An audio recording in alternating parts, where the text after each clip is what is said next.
morning, guys. Today we'll be talking about keto. Today's a keto day. This is your boy Dual Force. Um, if you're new to the channel, I mostly talk. If you're new or you're old, I'm mostly gonna start pushing this channel towards the more keto. What's the word? I'll get to that later, but I'm getting more into keto and Overwatch. I'll be uploading some Overwatch videos alongside keto. I'm going to be focusing on those two things just to make it simple. It'd be on this channel. I also do want to start pushing more of my mixer.com/dualforce, as that's where I will be streaming Overwatch and maybe some other games. But for the most part, I'm more invested into Overwatch. I don't have a schedule yet, so just make sure you guys create a Mixer account, sign up, and hit a follow. That way when I go live you get notified. Or when you sign up and you follow me on Mixer, make sure you click on the icon to be notified when I go live. It would make it easier. So with that being said, let's get on to today's episode, which is keto.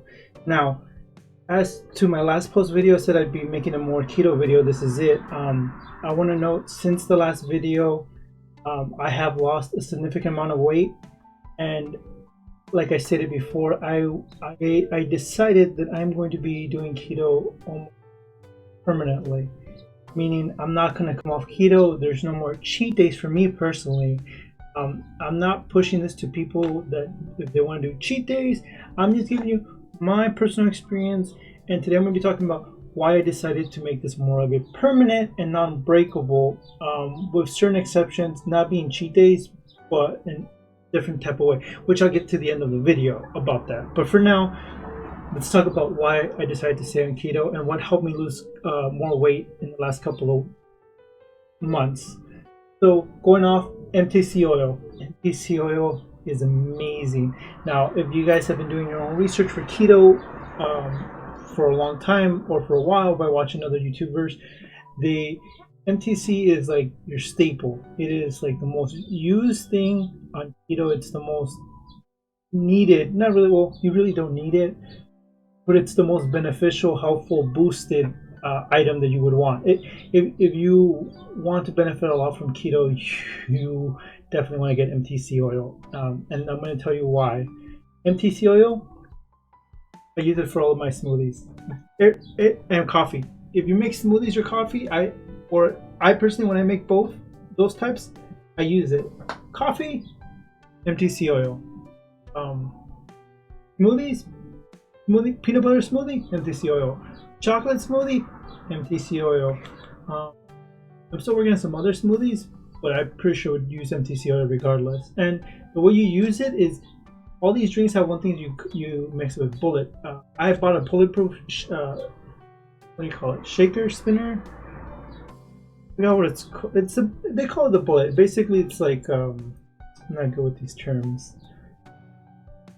You blend it. It makes it easier. Even with coffee MTC, you put it and you blend it in a bulletproof machine. And it doesn't have to be a bulletproof. It could be something else. But getting a little bit off topic, it basically blends it and it tastes delicious. Now I've started to add another thing. I started to add to make things better is I started to add butter into my coffee. I know it's weird for a lot of you people. Trust me, I didn't do it for a while because I was weird, but I finally gave it a shot. I bought grass-fed butter, put it on there, and the one thing I did notice, it kills a lot of cravings. It kills it for a good time. Like, I remember the first time I put a good amount of butter. This was my mix. Coffee, doesn't matter what type of coffee, just normal black coffee. I didn't measure, but I put a good amount of almond milk. And then I would put monk fruit, and then I would put butter, a big chunk of butter, or a spoonful of butter, and then I would bulletproof that, and it tasted good. It didn't taste bad. It didn't taste great. It didn't taste bad. It was like, it was in the sorry, it was in the middle. It was definitely in the middle. I had no problem with it. But as time went on with the coffee, I started to make other stuff. I started to add PB2 to the mix. I started to add cocoa to a mix. I found that cocoa is a lot more delicate in the bullet in this type, in this type of coffee. So I reduced the coffee, the cocoa a little bit to the point where I just decided not to put anymore. Decided just to use PB2. I would use 1 to 3 spoons of PB2 peanut butter, just because to me, this is me personally, it just tasted better. So my coffee to go to was gonna be black coffee, um, vanilla, unsweetened almond milk, unsweetened vanilla almond milk, monk fruit sugar, and then PB2. And then I would add a small drip of extract stevia sometimes, just to see how it tastes. Now, I need to go buy this, and I haven't bought this, but you can also buy whipped cream and replace it with, instead of putting the almond milk, you put the fat whipped cream, or fat, I forgot what it's called, but I have to go buy more and I have to go test it. I only did it once, but I didn't have enough to retest it again, so I don't have a really good experience with it, but it's something I want to try. Now for my smoothies, it's basically almost the same. What I would do is I would get almond milk, or you can get the whipped fat cream. Like I said, I still haven't fully tested that, but I need to test it.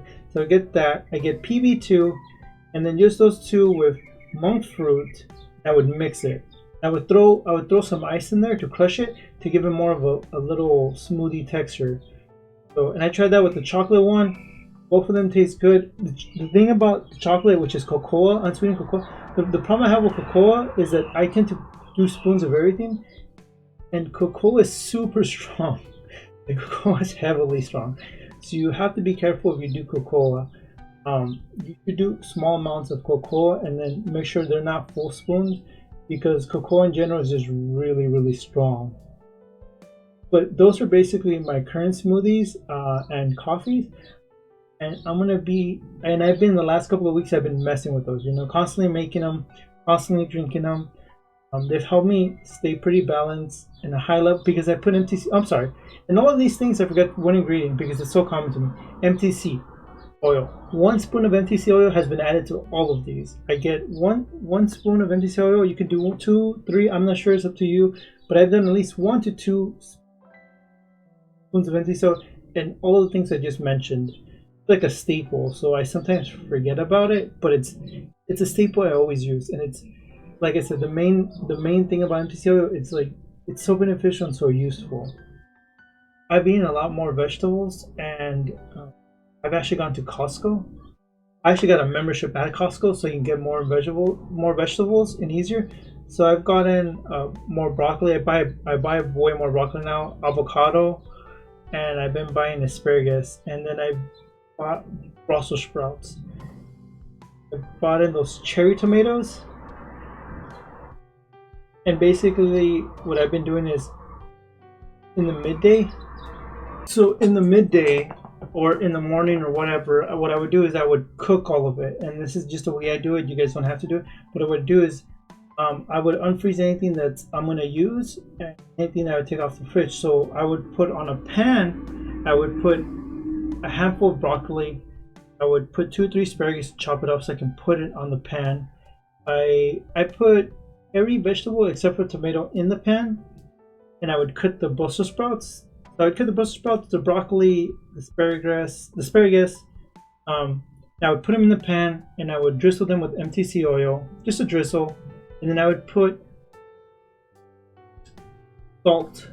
It doesn't matter what kind of salt, but I bought that like red Canyon salt. I'll put a picture of it, the type of salt that I bought. So I used that salt, and then I started putting garlic, and I would mix all those 3, and I would let it cook. And I let it get to the point where, like, I would stick a fork into the broccoli and into the if I feel like I was fighting to put it in there, then I would continue cooking. But then it would get really, really soft, where I can just easily stick in the fork in any of these vegetables, and it would just go in. That's as far as I would cook it.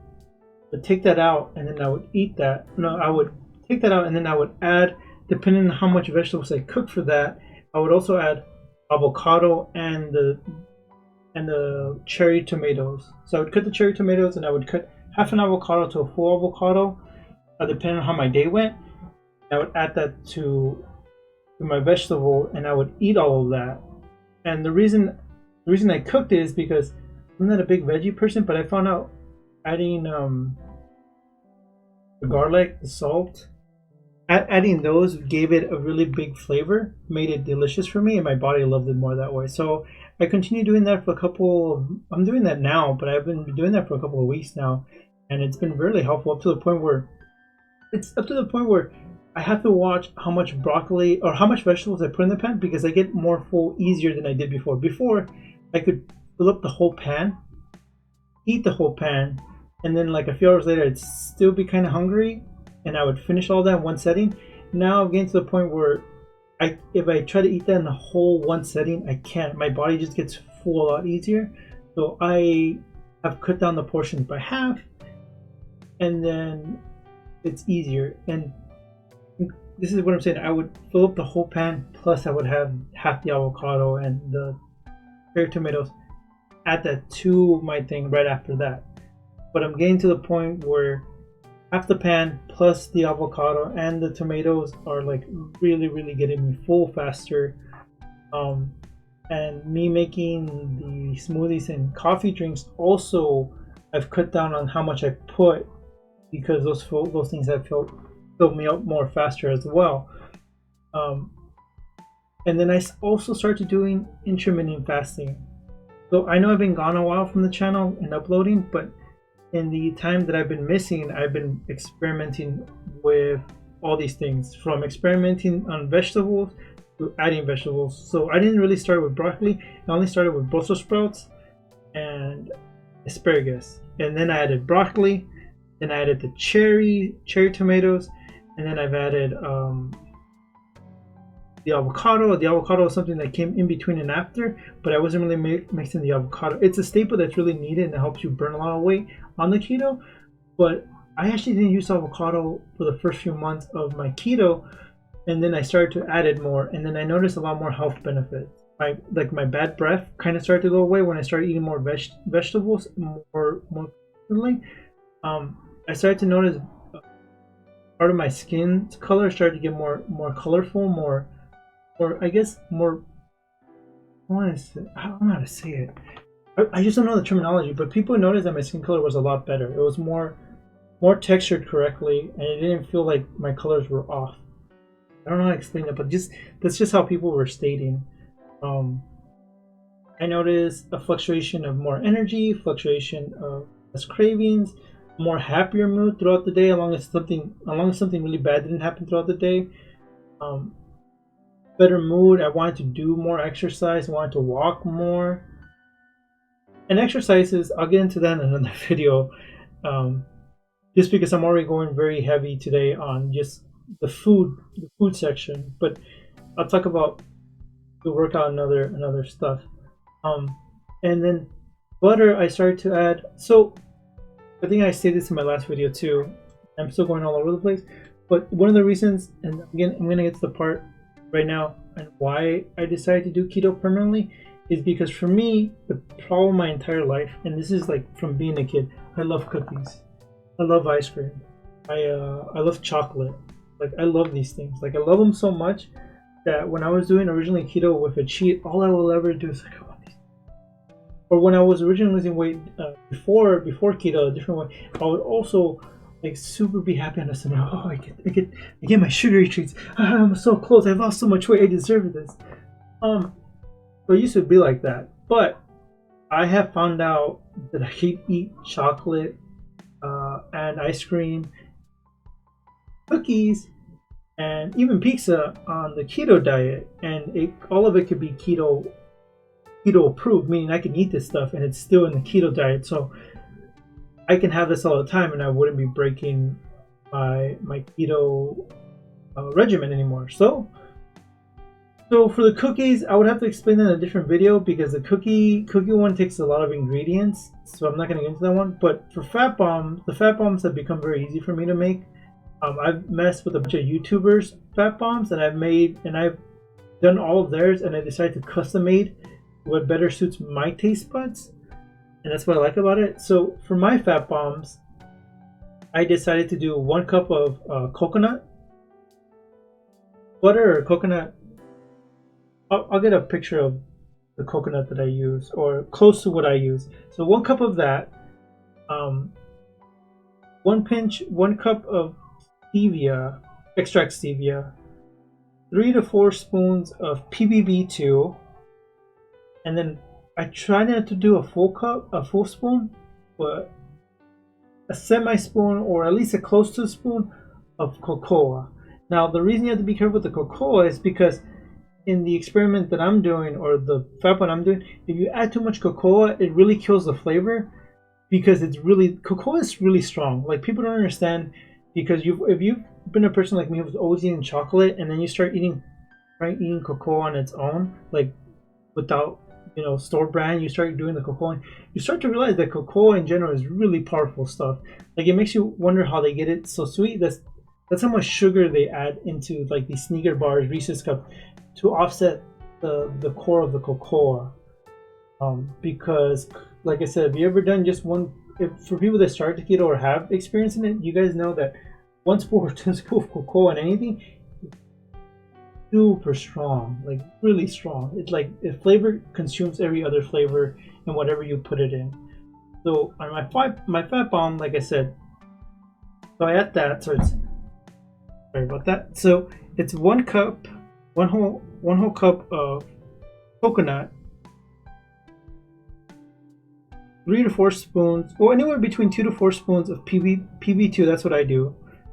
I'll probably have to make a video at some point, or I'll just tell you right here. So 3 or 4 spoons of that, and then 1 to 3 spoons. Like I said, you would have to mess with it. 1 to 3 spoons. I put 2 spoons of monk fruit sugar, and 1 spoon, barely 1 spoon of cocoa, and then you mix all of that. But before you mix it, what you do is, with the 1 cup of coconut, the 1 cup of coconut, you put in the microwave, melt it between 30 seconds to a minute. As long as it's super liquid, like it's liquidated, then you add the ingredients. You add the cocoa, you add the PB2, which is the peanut butter, which is what I use, and then you add the monk fruit, and then a small spoon or teaspoon of vanilla extract. You put that in a blender, blend it, and then once you blend it, you know those things you put cubes in, the make ice trays, the ice cubes. You put it in that, and you put it in the freezer. And why they're so delicious and helpful and beneficial is that 1 of those or 2 of those, when you want a snack, if you take 1 of those, it literally kills your hunger, and you feel semi-full, or it covers you. It's like when you're hungry and you can't get to food, and you really need a small snack or something. Or like, instead of you going to the vending machine and buying chips, they're not really good for you, buying stuff, you can literally pop 1 or 2 of those, and then all you want right after is water, and your cravings will be gone for a good amount of time. So they're also good for night snacks. If like you really, really want a night snack, 1 of those. Really good. And you can make multiple of them, and they're healthy. But there's so much beneficial to them, and they kill your cravings. Like a great combo.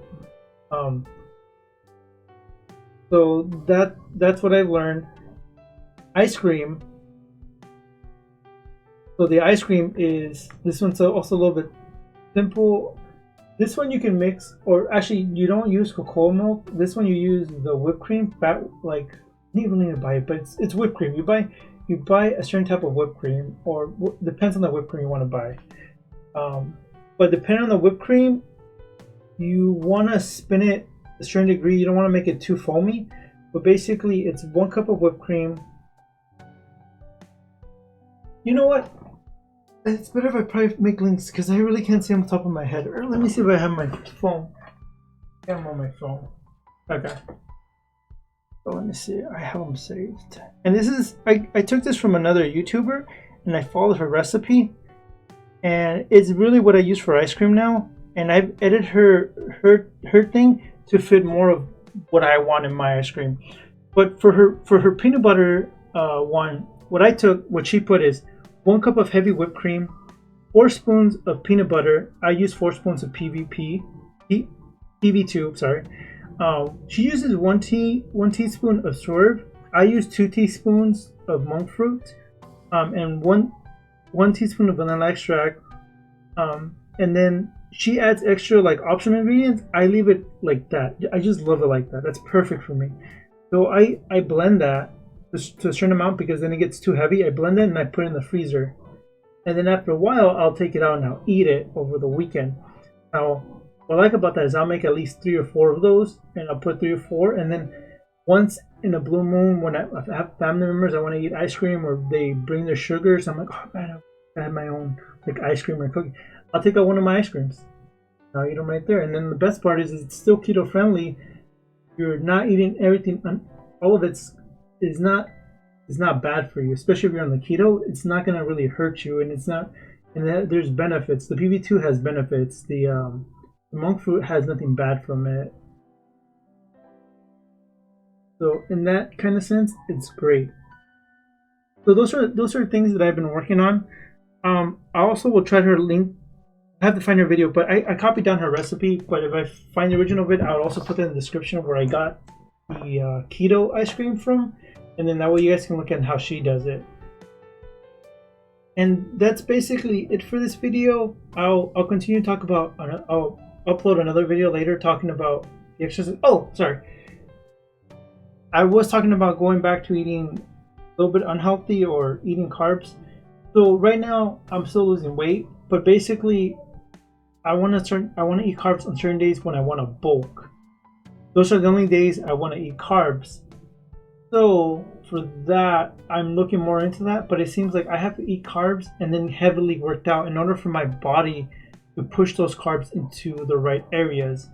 And a doctor said it takes about 6 to a year for people that are on keto before the body fully understands that keto works here, and if you throw any carbs once in a while and you work out heavy, your body would be like, okay, move these carbs to the muscle area, but we're not using them as actual energy or anything. So doctors have explained that that's something cool that the body does, but it takes a while for your body to fully master ketosis or keto, or fully function on keto.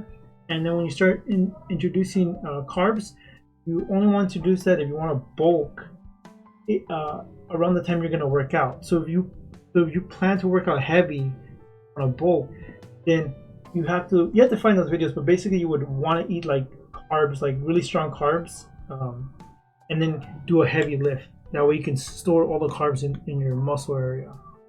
But I could be getting that wrong. I'm still doing research on that, and I stopped doing research on that for a while because I'm still more focused on making a better eating style, losing the weight, and then once I get to a certain weight, then I'm gonna probably put more focus into that. But right now, I'm happy where I'm at, happy with everything's going in the keto, my keto universe, my keto lifestyle. And if you have any questions, free feel to leave a comment, free feel to hit me up. Go to my Mixer/Dual Force. When you get notified and you go in, you can talk to me about keto. I'm not the keto guru, I'm not the keto master, I'm not the keto everything, but I can give you my experience, the stuff that I went through to get there, and how I did my slow progress. Because I didn't do a fast progress, I didn't do a great progress. I'm still progressing. So that's it for this video. I hope you guys liked the video. Don't forget to subscribe. I'll see you soon.